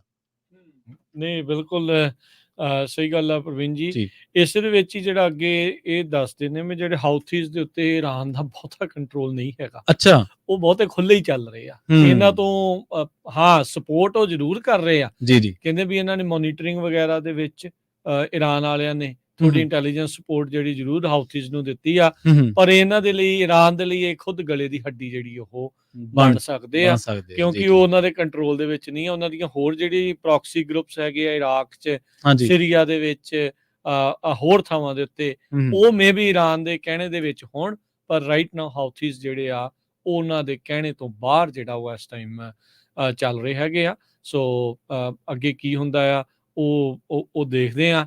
ਚੀਨ ਨੇ ਮਿਡਲ ਈਸਟ ਦੇ ਵਿੱਚ ਆਪਣੇ ਆਪ ਨੂੰ ਜੀ ਦੁਨੀਆ ਦਾ ਇੰਸਪੈਕਟਰ ਬਣਾ ਕੇ ਪੇਸ਼ ਕਰਨ ਦੀ ਜਾਂ ਕੋਸ਼ਿਸ਼ ਨੈਗੋਸ਼ੀਏਟਰ ਬਣਾਉਣ ਦੀ ਜਿਹੜੀ ਬੜੀ ਕੋਸ਼ਿਸ਼ ਕੀਤੀ। ਜਦੋਂ ਈਰਾਨ ਤੇ ਸਾਊਦੀ ਅਰੇਬੀਆ ਦੇ ਦਰਮਿਆਨ ਇਹਨਾਂ ਨੇ ਜਿਹੜੇ ਉਹ ਸਮਝੌਤੇ ਜਿਹੜੇ ਉਹ ਕਰਾਏ ਹੈਗੇ ਆ। ਪਰ ਹੁਣ ਜਦੋਂ ਹਾਊਥੀ ਹਮਲੇ ਕਰ ਰਹੇ ਆ ਉਸ ਦੇ ਵਿੱਚ ਇਹ ਅਮਰੀਕਾ ਦਾ ਸਾਥ ਉੱਥੇ ਨਹੀਂ ਦੇ ਰਿਹਾ ਹੈਗਾ। ਜੀ ਜੀ ਚਾਈਨਾ ਜਿਹੜੀ ਇਹ ਆਪਣੀ ਡਿਪਲੋਮੇਸੀ ਉੱਥੇ ਖੇਡਣ ਦੀ ਕੋਸ਼ਿਸ਼ ਕਰ ਰਿਹਾ ਆ, ਉਸ ਦੇ ਵਿੱਚ ਵੀ ਕਹਿ ਲਓ ਵੀ ਇਸ ਟਾਈਮ ਅਮਰੀਕਾ ਉਹਦੇ ਕਹਿ ਲਓ ਵੀ ਉਸ ਨੂੰ ਰੋਕਣ ਦੀ ਉਹਦੀ ਕੋਸ਼ਿਸ਼ ਦੇ ਵਿੱਚ ਆ। ਉਧਰ ਲੇਟੈਸਟ ਜਿਹੜੀ ਇਹਦੇ ਵਿੱਚ ਇਹ ਚੀਜ਼ ਦੇਖੀ ਗਈ ਆ, ਯੂਐਸ ਨੇ ਚਾਈਨਾ ਨੂੰ ਇਹ ਵੀ ਕਿਹਾ ਆ ਜੀ ਵੀ ਈਰਾਨ ਦੇ ਉੱਤੇ ਜਿਹੜਾ ਤੁਹਾਡਾ ਇਨਫਲੂਐਂਸ ਆ ਤੁਸੀਂ ਉਸ ਦੀ ਕੋਸ਼ਿਸ਼ ਕਰੋ, ਉਹਨੂੰ ਵਰਤੋ ਤੇ ਜਿਹੜੀਆਂ ਟੈਨਸ਼ਨਾਂ ਇਸ ਟਾਈਮ ਵਧੀਆਂ ਉਸ ਨੂੰ ਘਟਾਉਣ ਦੀ ਜਿਹੜੀ ਉਹ ਕੋਸ਼ਿਸ਼ ਕੀਤੀ ਜਾਵੇ। ਚਾਈਨੀਜ਼ ਫੋਰਨ ਮਿਨਿਸਟਰ ਵੈਂਗ ਯੀ ਦੇ ਨਾਲ ਮੁਲਾਕਾਤ ਹੋਈ ਸੀ ਯੂਐਸ ਨੈਸ਼ਨਲ ਸਿਕਿਉਰਿਟੀ ਐਡਵਾਈਜ਼ਰ ਜੇਕ ਸੁਲਿਵਨ ਦੀ, ਠੀਕ ਹੈ ਜੀ, ਪਿਛਲੇ ਵੀਕਐਂਡ ਦੇ ਉੱਤੇ ਬੈਂਕਾਕ ਦੇ ਵਿੱਚ। ਉਸ ਦੌਰਾਨ ਉਹਨਾਂ ਨੇ ਅਮਰੀਕਾ ਵਾਲਿਆਂ ਨੇ ਚਾਈਨਾ ਦੇ ਥਰੂ ਈਰਾਨ ਨੂੰ ਸਮਝਾਉਣ ਦੀ ਜਿਹੜੀ ਆ ਉਹ ਗੱਲ ਆਖੀ ਆ। ਕਹਿੰਦੇ ਵੀ ਉਹ ਨਹੀਂ ਸਮਝਣਗੇ ਤਾਂ ਫਿਰ ਉਸ ਦਾ ਹੁਣ ਭੁਗਤਾਨ ਤਾਂ ਉਹਨਾਂ ਨੂੰ ਇਵੈਂਚੁਅਲੀ ਕਰਨਾ ਹੀ ਪਊਗਾ। ਜੇਕ ਸੁਲਿਵਨ ਹੋਣਾ ਦਾ ਜਿਹੜਾ ਫੋਰਨ ਪਾਲਿਸੀ ਦੇ ਮੈਟਰ ਦੇ ਉੱਤੇ 16-17 ਪੇਜਾਂ ਦਾ ਇੱਕ ਵੱਡਾ ਆਰਟੀਕਲ ਛਪਿਆ ਸੀਗਾ ਵੀ ਆਉਂਦੇ 15-20-30 ਸਾਲਾਂ ਦੇ ਵਿੱਚ ਕੀ ਪਾਲਿਸੀ ਰਹਿਣ ਵਾਲੀ ਆ ਫੋਰਨ ਪਾਲਿਸੀ ਅਮਰੀਕਾ ਦੀ। ਉਹਦੇ ਵਿੱਚ ਇਹ ਸਾਊਥ ਈਸਟ ਏਸ਼ੀਆ, ਇਹ ਈਰਾਨ, ਇਹਨਾਂ ਸਾਰਿਆਂ ਦੇ ਉੱਤੇ ਇਸ ਦੇ ਵਿੱਚ ਸਖਤੀ ਹੀ ਜਿਹੜੀ ਉਹ ਨਜ਼ਰ ਆਈ ਸੀ। ਨਹੀਂ ਦੇਖ ਕਿਹਾ ਤਾਂ ਇਹ ਵੀ ਜਾਂਦਾ, ਚਰਚਾ ਤੇ ਇਹ ਵੀ ਚੱਲਦੀ ਰਹੀ। ਆਪਣੇ ਵੀ ਇੱਕ ਪ੍ਰੋਗਰਾਮ ਦੇ ਵਿੱਚ ਆਪਾਂ ਗੱਲ ਕੀਤੀ ਸੀ ਕਿ ਜਿਹੜਾ ਈਰਾਨ ਪਾਕਿਸਤਾਨ ਜਿਹੜੀ ਟਸਲ ਹੈ ਉਹਦੇ ਵਿੱਚ ਵੀ ਇੱਕ ਹੋਰ ਮੁਲਕ ਦੀ ਜਿਹੜੀ ਸੰਭਾਵਨਾ ਉਹਦੇ ਤੋਂ ਇਨਕਾਰ ਨਹੀਂ ਕੀਤਾ ਜਾ ਸਕਦਾ। ਆਪਾਂ ਦੇਖ ਰਹੇ ਹਾਂ ਵੀ ਬਲੋਚੀ ਇਸ ਟਾਈਮ ਬਹੁਤ ਜ਼ਿਆਦਾ ਹਾਂਜੀ ਉਹਨਾਂ ਦਾ ਜਿਹੜਾ ਸਰਗਰਮ ਨੇ ਉੱਥੇ ਇਹ ਤਿੰਨਾਂ ਮੁਲਕਾਂ ਦੀ ਨੁੱਕਰ ਦੇ ਉੱਤੇ, ਹਾਂਜੀ, ਅਫਗਾਨਿਸਤਾਨ, ਪਾਕਿਸਤਾਨ ਤੇ ਈਰਾਨ ਦੀ ਨੁੱਕਰ ਦੇ ਉੱਤੇ ਕੋਈ ਬਫਰ ਸਟੇਟ ਦਾ ਆਗਾਜ਼ ਜਾਂ ਕੋਈ ਨਵਾਂ ਮੁਲਕ ਜਿਹੜਾ ਆ ਉੱਥੇ ਉਹ ਬਣ ਹੋ ਸਕਦਾ ਆ। ਹਾਂਜੀ, ਇਹਦੀਆਂ ਕਿਆਸ ਰਹੀਆਂ ਜਿਹੜੀਆਂ ਉਹ ਇਸ ਟਾਈਮ ਚੱਲ ਰਹੀਆਂ ਹੈਗੀਆਂ ਆ। ਸੋ ਲੈਟਸ ਸੀ ਕੀ ਇਸ ਦੇ ਵਿੱਚ ਬਣਦਾ। ਸੋ ਇਹ ਲੇਟੈਸਟ ਜਿਹੜਾ ਇਸ ਟਾਈਮ ਚੱਲ ਰਿਹਾ ਆ। ਪਰ ਇਰਾਨੀ ਬੈਕਡ ਐਲਾਈਜ਼ ਦੇ ਉੱਤੇ, ਉਹਨਾਂ ਲੋਕਾਂ ਦੇ ਉੱਤੇ ਜਿਨ੍ਹਾਂ ਨੇ ਯੂਐਸ ਦੇ ਫੌਜੀਆਂ ਦਾ ਇਹ ਹਮਲਾ ਕਰਕੇ ਕਤਲ ਕੀਤਾ ਆ, ਉਹ ਤੇ ਹਮਲਾ ਹੋਣਾ ਲਾਜ਼ਮੀ ਆ। ਬਸ ਇਹ ਆ ਵੀ ਹੁਣ ਖਬਰ ਕਦੋਂ ਆਉਂਦੀ। ਜੀ ਬਿਲਕੁਲ ਬਿਲਕੁਲ। ਸੋ ਰਾਜਕਰਮੀਤ ਸਿੰਘ ਜੀ, ਆਪਾਂ ਇਸ ਹਿੱਸੇ ਦੇ ਵਿੱਚ ਇੱਕ ਬ੍ਰੇਕ ਦੇ ਲਈ ਰੁਕਦੇ ਹਾਂ। ਬ੍ਰੇਕ ਤੋਂ ਪਾਰ ਇੱਕ ਹੋਰ ਅਹਿਮ ਮਸਲੇ ਦੇ ਉੱਤੇ ਆਪਾਂ ਗੱਲਬਾਤ ਕਰਾਂਗੇ ਜੀ।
ਬ੍ਰੇਕ ਤੋਂ ਬਾਅਦ ਇੱਕ ਵਾਰ ਮੁੜ ਤੋਂ ਤੁਹਾਡਾ ਸਾਰਿਆਂ ਦਾ ਸਵਾਗਤ ਹੈ ਪ੍ਰੋਗਰਾਮ ਸਾਂਝੀ ਸਾਥ ਦੇ ਵਿੱਚ। ਤੁਸੀਂ ਜੁੜੇ ਹੋਏ ਹੋ ਪੰਜਾਬੀ ਰੇਡੀਓ USA ਦੇ ਨਾਲ ਤੇ ਬ੍ਰੇਕ ਤੋਂ ਬਾਅਦ ਇੱਕ ਵਾਰ ਮੁੜ ਤੋਂ ਜੁੜ ਚੁੱਕੇ ਨੇ ਰਾਜਕਰਮਵੀਰ ਸਿੰਘ ਜੀ। ਰਾਜਕਰਮਵੀਰ ਸਿੰਘ ਜੀ, ਬ੍ਰੇਕ ਤੋਂ ਬਾਅਦ ਸਵਾਗਤ ਹੈ ਜੀ, ਸਤਿ ਸ਼੍ਰੀ ਅਕਾਲ।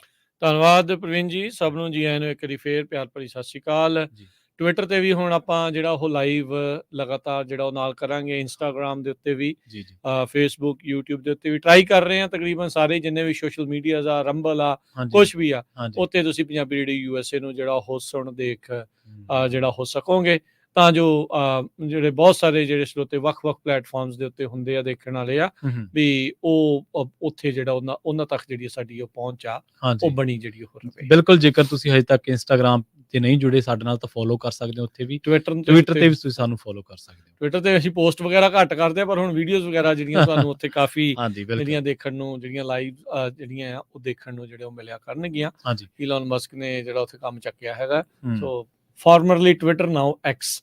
ਹਾਂਜੀ ਬਿਲਕੁਲ। ਅਗਲੀ ਗੱਲ ਵੀ ਸੋਸ਼ਲ ਮੀਡੀਆ ਦੀ ਸੋਸ਼ਲ ਮੀਡੀਆ ਦੇ ਨਾਲ ਹੀ ਮਿਲਦੀ ਜੁਲਦੀ, ਮੈਂ ਉਹੀ ਗੱਲ ਤੁਹਾਡੇ ਨਾਲ ਕਰਨ ਜਾ ਰਿਹਾ ਸੀਗਾ ਵੀ ਸੋਸ਼ਲ ਮੀਡੀਆ ਨੂੰ ਇਹ ਮੰਨਿਆ ਜਾ ਰਿਹਾ ਸੀ, ਸੋਸ਼ਲ ਮੀਡੀਆ ਤੇ ਜੇਕਰ ਤੁਸੀਂ ਹੱਕ ਸੱਚ ਦੀ ਗੱਲ ਕਰਨੀ ਹੈ, ਸੋਸ਼ਲ ਮੀਡੀਆ ਤੇ ਤੁਸੀਂ ਬੜੀ ਆਜ਼ਾਦੀ ਨਾਲ ਵਿਚਰ ਸਕਦੇ ਹੋ। ਪਰ ਟਾਈਮ ਟੂ ਟਾਈਮ ਜਿਵੇਂ ਵਰਤੋਂਕਾਰ ਵੱਧਦੇ ਗਏ, ਜਿਵੇਂ ਯੂਜ਼ਰਸ ਵੱਧਦੇ ਗਏ, ਜਿਵੇਂ ਅਕਾਊਂਟਸ ਵੱਧਦੇ ਗਏ, ਉਵੇਂ ਉਵੇਂ ਚੀਜ਼ਾਂ ਫਿਰ ਆਪਾਂ ਦੇਖਿਆ ਲਿਮਿਟ ਵੀ ਪੈਂਦੀ ਗਈ। ਕਈ ਥਾਈਂ ਸੱਤਾਧਾਰੀਆਂ ਪਾਰਟੀਆਂ, ਸੱਤਾਧਾਰੀਏ ਇਨਵੋਲਵ ਹੁੰਦੇ ਰਹੇ ਇਹਨਾਂ ਚੀਜ਼ਾਂ ਦੇ ਉੱਤੇ, ਆਪਣਾ ਇਨਫਲੂਐਂਸ ਛੱਡਦੇ ਰਹੇ।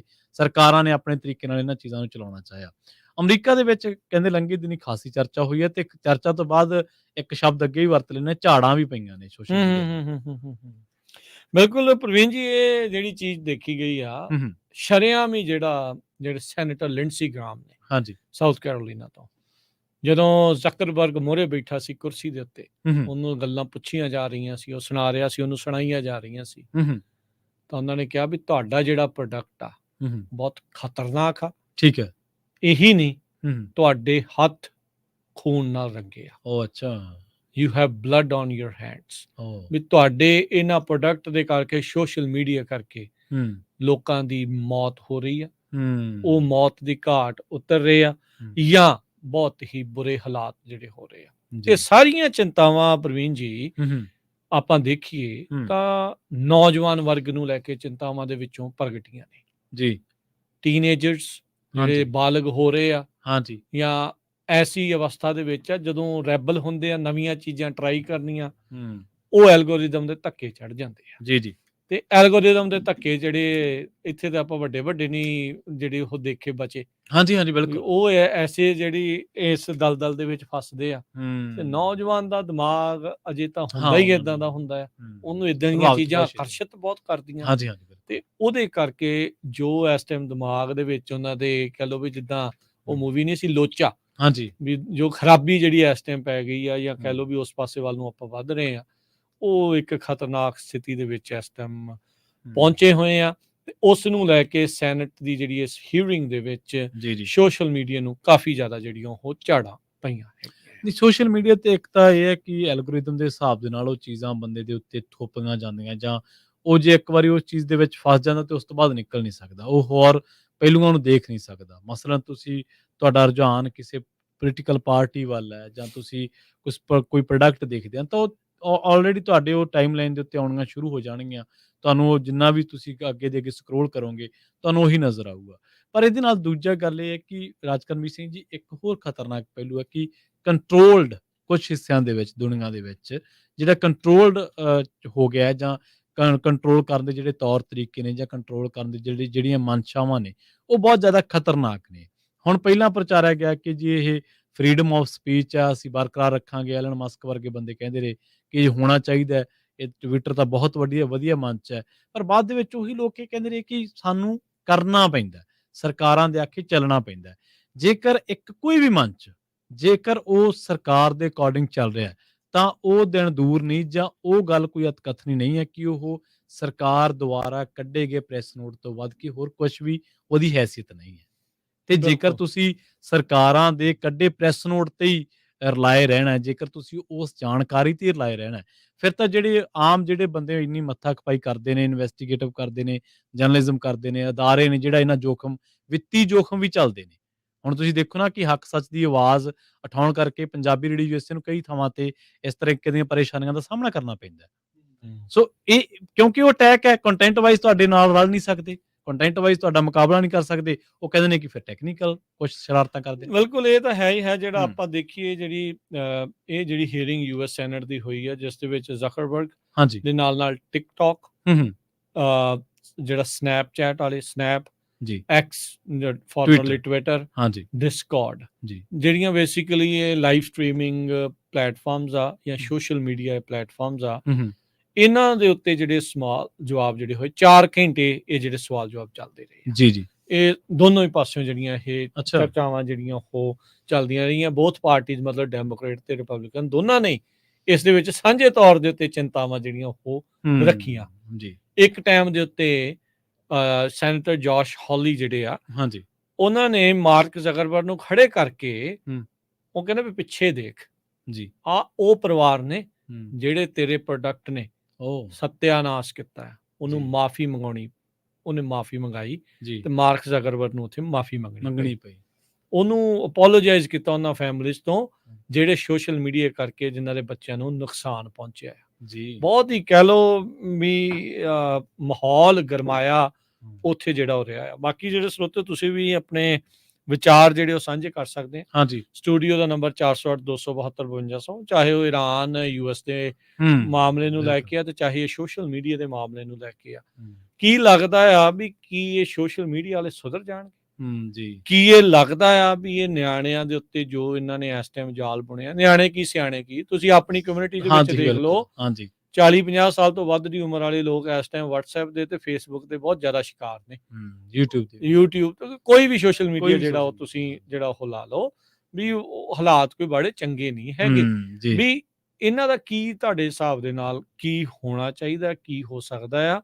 ਰੈਗੂਲੇਸ਼ਨਸ ਡੈਫੀਨੇਟਲੀ ਹੈਗੀਆਂ ਆ, ਪਰ ਇਹ ਕਾਫੀ ਹੱਦ ਤੱਕ ਉਹਦੇ ਵਿੱਚੋਂ ਇਸ ਗੱਲੋਂ ਬਰੀ ਆ, ਜੋ ਕਿ ਇੱਕ ਜੇ ਦੇਖਿਆ ਜਾਵੇ ਵੀ ਕੌਣ ਕੀ ਪੋਸਟ ਕਰ ਰਿਹਾ ਉਹਨਾਂ ਦੇ ਉੱਤੇ, ਕੀ ਇਹ ਕੰਪਨੀ ਦੀ ਜ਼ਿੰਮੇਵਾਰੀ ਆ ਜਾਂ ਨਹੀਂ ਆ, ਉਹਦੇ ਤੋਂ ਤੇ ਇਸ ਚੀਜ਼ ਤੋਂ ਬਚੇ ਆ। ਕਈ ਇਸ ਨੂੰ ਉਸ ਛਤਰੀ ਹੇਠ ਲੈ ਕੇ ਆਉਣਾ ਚਾਹੁੰਦੇ ਆ ਇਹਨਾਂ ਕੰਪਨੀਆਂ ਨੂੰ, ਪਰ ਇੱਕ ਕੀ ਪ੍ਰਾਈਵੇਟ ਕੰਪਨੀ ਜ਼ਿੰਮੇਵਾਰ ਹੋਊਗੀ ਕਿਸੇ ਦੀ ਮਨੋਦਸ਼ਾ ਨੂੰ ਲੈ ਕੇ ਜਾਂ ਨਹੀਂ?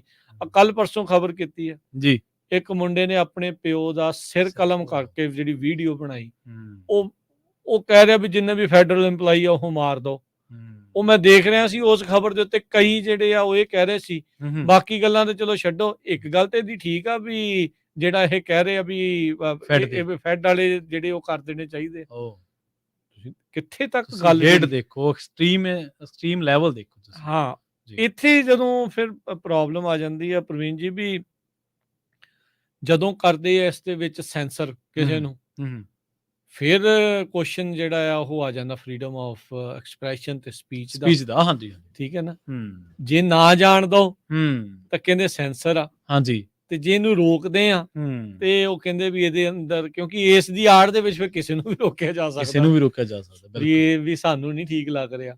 ਸੋ ਇਹ ਇੱਕ ਦੋ ਧਾਰੀ ਤਲਵਾਰ ਆ ਜੀ। ਇਹ ਸੋਸ਼ਲ ਮੀਡੀਆ ਜਿੱਥੇ ਇਹਦੇ ਫਾਇਦੇ ਵੀ ਬਥੇਰੇ ਆ, ਪਰ ਨੁਕਸਾਨ ਇਸ ਟਾਈਮ ਇਹ ਬਹੁਤ ਜ਼ਿਆਦਾ ਜਿਹੜੀ ਉਹ ਕਰ ਰਹੇ ਆ।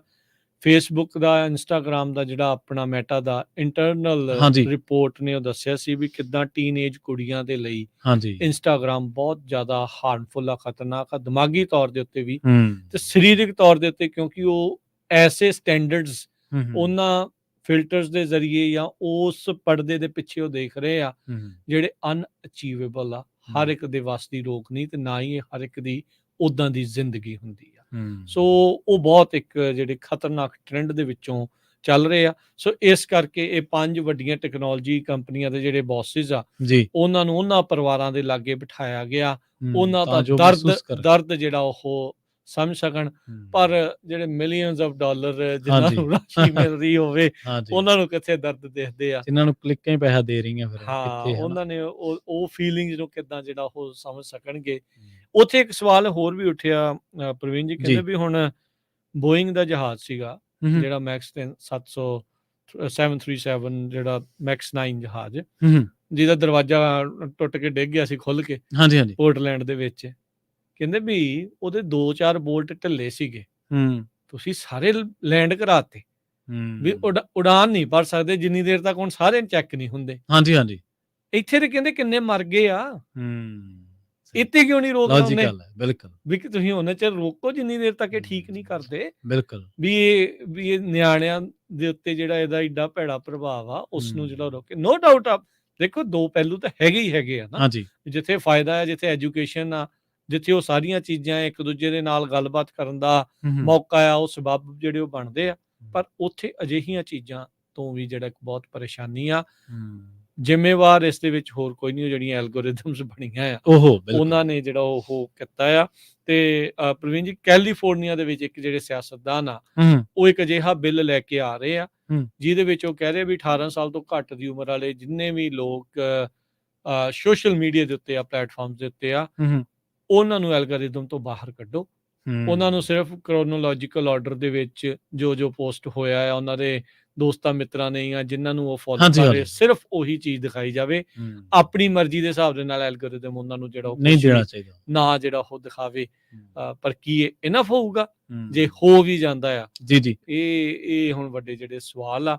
ਪਰ ਕੀ ਇਹ ਸੋਸ਼ਲ ਮੀਡੀਆ ਦੀ ਇਸ ਚੀਜ਼ ਦੇ ਵਿੱਚੋਂ ਕੁਛ ਨਿਕਲ ਸਕੂਗਾ ਪ੍ਰਵੀਨ ਜੀ? ਇਹ ਸਵਾਲਾਂ ਦੇ ਜਵਾਬ ਅਜੇ ਤੱਕ ਕਿਸੇ ਕੋਲ ਨਹੀਂ। ਬਿਲਕੁਲ ਰਾਜਗਰਬੀਰ ਸਿੰਘ ਜੀ, ਇੱਥੇ ਆਪਾਂ ਇੱਕ ਹੋਰ ਸ਼ਾਰਟ ਬ੍ਰੇਕ ਦੇ ਲਈ ਰੁਕਦੇ ਹਾਂ।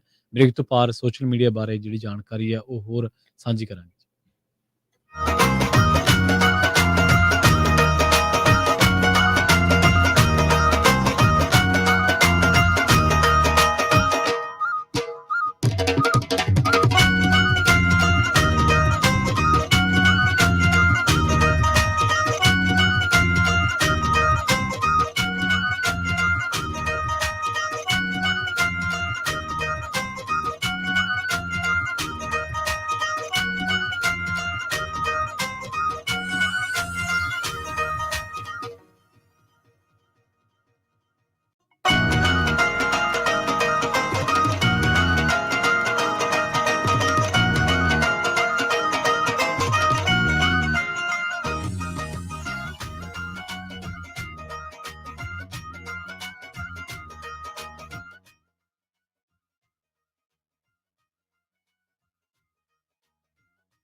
ਬ੍ਰੇਕ ਤੋਂ ਬਾਅਦ ਇੱਕ ਵਾਰ ਮੁੜ ਤੋਂ ਤੁਹਾਡਾ ਸਾਰਿਆਂ ਦਾ ਸਵਾਗਤ ਹੈ ਪ੍ਰੋਗਰਾਮ ਸਾਂਝੀ ਸਾਥ ਦੇ ਵਿੱਚ। ਤੁਸੀਂ ਜੁੜੇ ਹੋਏ ਹੋ ਪੰਜਾਬੀ ਰੇਡੀਓ ਇਸੇ ਨਾਲ ਤੇ ਇੱਕ ਵਾਰ ਮੁੜ ਤੋਂ ਜੁੜ ਚੁੱਕੇ ਨੇ ਰਾਜਕਰਮਜੀਤ ਸਿੰਘ ਜੀ।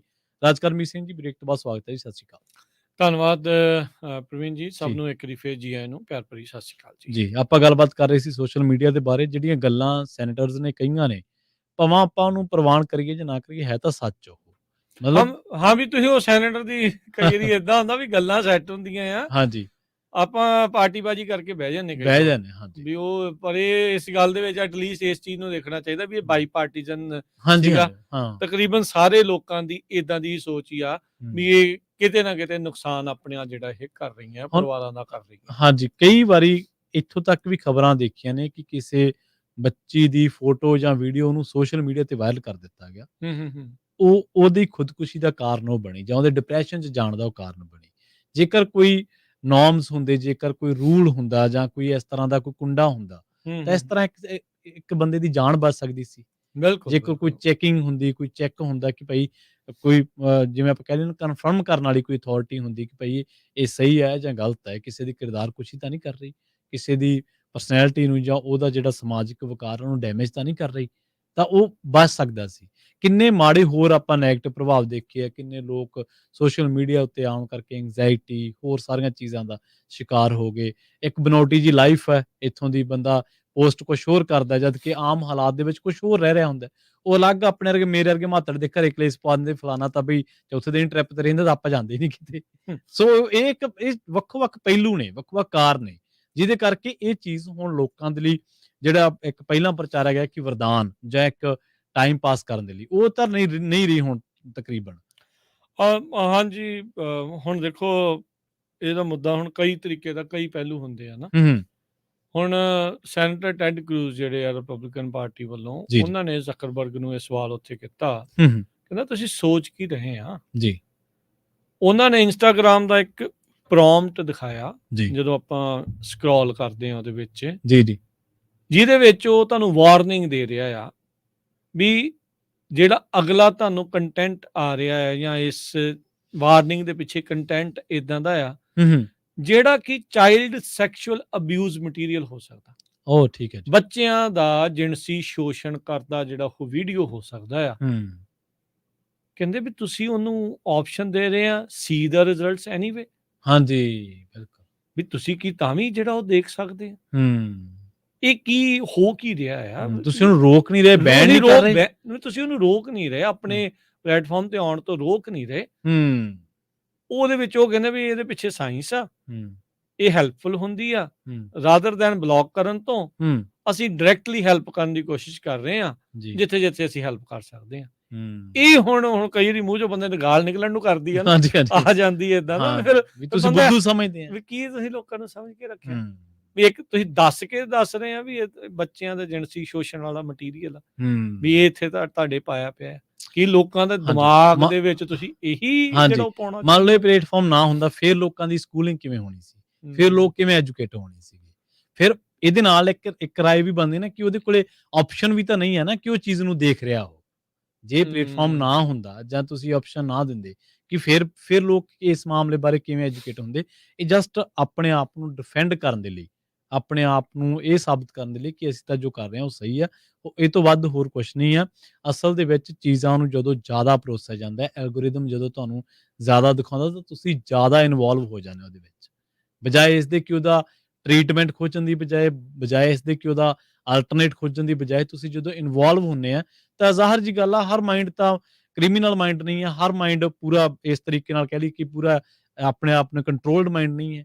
ਕਿਸੇ ਮਾਈਂਡ ਨੇ ਕਿਵੇਂ ਰਿਐਕਟ ਕਰਨਾ ਚੀਜ਼ਾਂ ਨੂੰ, ਕਿਸੇ ਨੇ ਕਿਵੇਂ ਕਰਨਾ। ਦੇਖੋ ਅੱਗੇ ਕੀ ਹੁੰਦਾ ਸੀ, ਮਟੀਰੀਅਲ ਤਾਂ ਆਬਵੀਅਸਲੀ ਦੁਨੀਆ ਤੇ ਹਰ ਤਰ੍ਹਾਂ ਦਾ ਸੀਗਾ। ਸ਼ੁਰੂ ਤੋਂ ਹੀ ਰਿਹਾ, ਹਾਂਜੀ, ਹਾਂਜੀ, ਪਰ ਉਹ ਉਮਰ ਦੇ ਹਿਸਾਬ ਦੇ ਨਾਲ, ਹਾਂਜੀ, ਅਵੇਲੇਬਿਲਿਟੀ ਦੇ ਹਾਂਜੀ, ਹਿਸਾਬ ਦੇ ਨਾਲ ਸੀ। ਹਰ ਹਾਂਜੀ, ਇੱਕ ਜਾਣੇ ਕੋਲੋਂ ਹਰ ਇੱਕ ਚੀਜ਼ ਉਪਲਬਧ ਨਹੀਂ ਸੀ ਹੁੰਦੀ। ਹੂੰ, ਮੌਕਾ ਆਉਣ ਤੇ ਤੁਹਾਨੂੰ ਉਹ ਚੀਜ਼ਾਂ ਦਾ ਪਤਾ ਲੱਗਦਾ ਸੀ। ਬਹੁਤ ਹੂੰ, ਸਾਰੀਆਂ ਅਜਿਹੀਆਂ ਚੀਜ਼ਾਂ ਆ ਜੀ, ਜੋ ਅੱਜ ਦੇ ਛੋਟੇ ਨਿਆਣਿਆਂ ਨੂੰ ਆਲਰੇਡੀ ਪਤਾ ਆ, ਆਪਾਂ ਨੂੰ ਕਈ ਚਿਰਾਂ ਬਾਅਦ ਜਾ ਕੇ ਪਤਾ ਲੱਗੀਆਂ। ਹਾਂਜੀ, ਹਾਂਜੀ, ਹਾਂ, ਬਿਲਕੁਲ, ਠੀਕ ਹੈ ਨਾ, ਹੂੰ, ਉਹ ਚੀਜ਼ਾਂ ਜਿਹੜੀਆਂ ਆ ਉਹ ਬਾਰ-ਬਾਰ ਏਦਾਂ ਹੋਣਾ ਹੂੰ, ਇਹ ਠੀਕ ਨਹੀਂ ਹੈਗਾ। ਹੂੰ, ਇਸ ਦੇ ਉੱਤੇ ਨੱਥ ਜਿਹੜੀ ਉਹ ਹੋਣੀ ਚਾਹੀਦੀ। ਆਪਾਂ ਨੂੰ ਆਪਣੇ ਪੱਧਰ ਦੇ ਉੱਤੇ ਕੰਟਰੋਲ ਰੱਖਣਾ ਚਾਹੀਦਾ। ਇੱਕ ਤਾਂ ਆਪਣੇ ਆਪ ਦੇ ਉੱਤੇ ਹੂੰ, ਇਹ ਬਹਾਨਾ ਲਾਉਂਦੇ ਆ, ਕਹਿੰਦੇ ਵੀ ਅਸੀਂ ਮਾਪਿਆਂ ਨੂੰ ਕੰਟਰੋਲ ਦਿੰਦੇ, ਪੈਰੈਂਟਲ ਕੰਟਰੋਲ। ਠੀਕ ਹੈ, ਅੱਜ ਦੇ ਮਾਪੇ ਆਪਣੇ ਆਪ ਨੂੰ ਸ਼ੀਸ਼ੇ ਮੂਹਰੇ ਖੜੇ ਕਰਕੇ ਸਵਾਲ ਪੁੱਛੋ, ਹਾਂਜੀ, ਕਿਹੜਾ ਕੰਟਰੋਲ? ਹਾਂਜੀ, ਬਿਲਕੁਲ। ਨਿਆਣਾ ਕਿੰਨਾ ਕੁ ਕੰਟਰੋਲ 'ਚ ਆ ਤੁਹਾਡੇ? ਹਾਂਜੀ, ਹਾਂਜੀ, ਬਿਲਕੁਲ। ਕਿਹੜੀ ਗੱਲ ਤੁਹਾਡੀ ਮੰਨ ਰਿਹਾ? ਹੂੰ, ਕੀ ਤੁਸੀਂ ਫ਼ੋਨ ਦੇ ਉੱਤੇ ਵਾਕਿਆ ਏਦਾਂ ਦੇ ਪੈਰੈਂਟਲ ਕੰਟਰੋਲ ਹੂੰ। ਕਾਬਜ਼ ਕਰ ਕੀ ਸਕੋਗੇ, ਤੁਹਾਡੇ ਕੋਲ ਲਾ ਐਕਸੈਸ ਹੈ ਉਹ? ਕੀ ਉਹ ਐਕਸੈਸ ਹੈਗਾ? ਤੁਹਾਨੂੰ ਸੱਚੀ ਮਿਲ ਜੂਗਾ? ਹਾਂਜੀ, ਬਿਲਕੁਲ।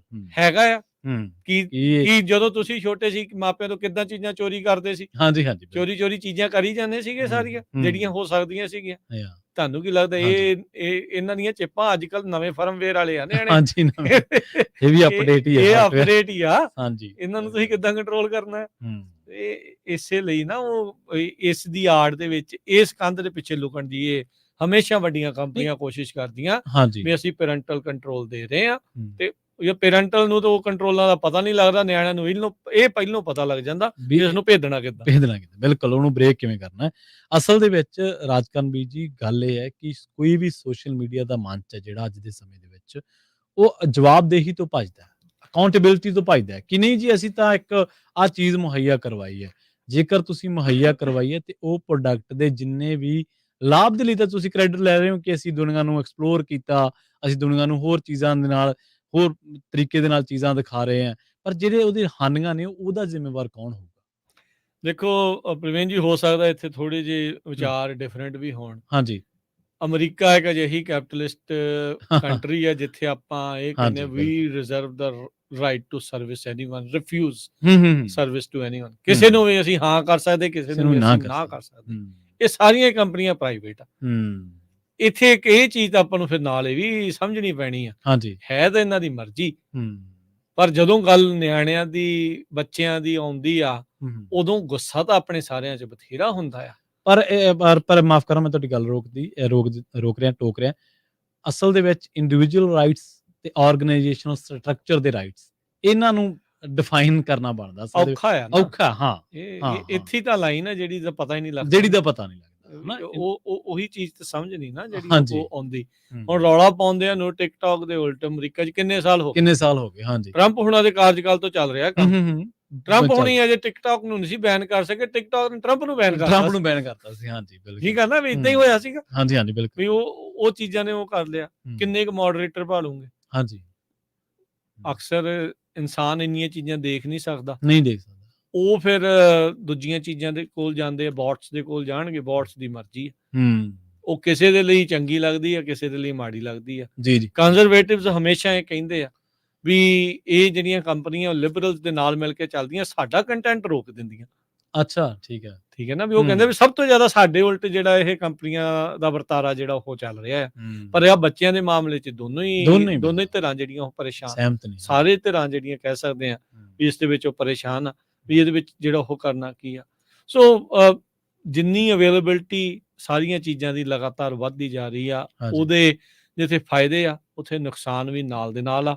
ਤੇ ਇਹਨਾਂ ਚੀਜ਼ਾਂ ਨੂੰ ਲੈ ਕੇ ਹੁਣ ਦੇਖੋ ਇਲੈਕਸ਼ਨ ਈਅਰ ਆ। ਹਾਂਜੀ, ਹਾਂਜੀ।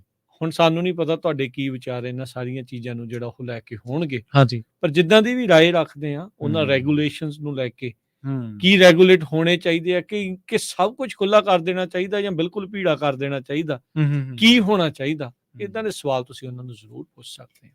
ਕੀ ਹੋਵੇ, ਕੀ ਨਾ ਹੋਵੇ। ਇਵੈਂਚੁਅਲੀ ਗੱਲ ਕਰਨ ਤੋਂ ਬਾਅਦ 'ਚ ਹੀ ਕੋਈ ਨਤੀਜੇ ਦੇ ਉੱਤੇ ਜਿਹੜਾ ਉਹ ਪਹੁੰਚਿਆ ਜਾ ਸਕਦਾ ਆ। ਸੋ ਲੈਟਸ ਸੀ ਕੀ ਇਸ ਵਿੱਚ ਇਹ ਬਣਦਾ ਆ। ਇਹ ਪਹਿਲੀ ਨਹੀਂ ਸੀ ਚਰਚਾ ਛਿੜੀ, ਇਹ ਚੰਗਾ ਸੰਕੇਤ। ਹਾਂਜੀ, ਇਹ ਪਹਿਲੀ ਨਹੀਂ ਸੀ ਤੇ ਪ੍ਰਵੀਨ ਜੀ ਅਖੀਰਲੀ ਨਹੀਂ ਹੋਣੀ। ਸੋ ਇਹ ਚੱਲੀ ਜਾਣਾ ਆ ਕੰਮ। ਇਹ ਜਿੱਦਾਂ ਇਦਾਂ ਦੀਆਂ ਸੁਣਵਾਈਆਂ ਬਹੁਤ ਸਾਰੀਆਂ ਹੋਣੀਆਂ। ਹੋ ਸਕਦਾ ਵੀ ਆਉਣ ਵਾਲੇ ਸਮੇਂ ਦੇ ਵਿੱਚ ਆਪਾਂ ਨੂੰ ਇਹਨਾਂ ਕੰਪਨੀਆਂ ਦੇ ਉੱਤੇ ਨਕੇਲ ਕੱਸਦੀ ਜਿਹੜੀ ਉਹ ਨਜ਼ਰ ਵੀ ਜਿਹੜੀ ਉਹ ਆਵੇ। ਜੀ, ਜੀ। ਸੋ ਇੰਨੀਆਂ ਗੱਲਾਂ ਦੇ ਨਾਲ ਹੁਣ ਆਪਾਂ ਲੈਂਦੇ ਆ ਜੀ ਇਜਾਜ਼ਤ। ਵਕਤ ਦੀ ਸਮਾਪਤੀ ਆ। ਸਾਡੇ ਦੋਨਾਂ ਵੱਲੋਂ ਸਭ ਨੇ ਪਿਆਰ ਭਰੀ ਨਿੱਘੀ ਸਤਿ ਸ੍ਰੀ ਅਕਾਲ। ਜਿਹਦੇ ਵਾਸਤੇ ਜੋ ਹੱਸਦੇ ਖੇਡਦੇ ਰਹੋ, ਸੁਣਦੇ ਰਹੋ, ਦੇਖਦੇ ਰਹੋ ਪੰਜਾਬੀ ਰੇਡੀਓ USA।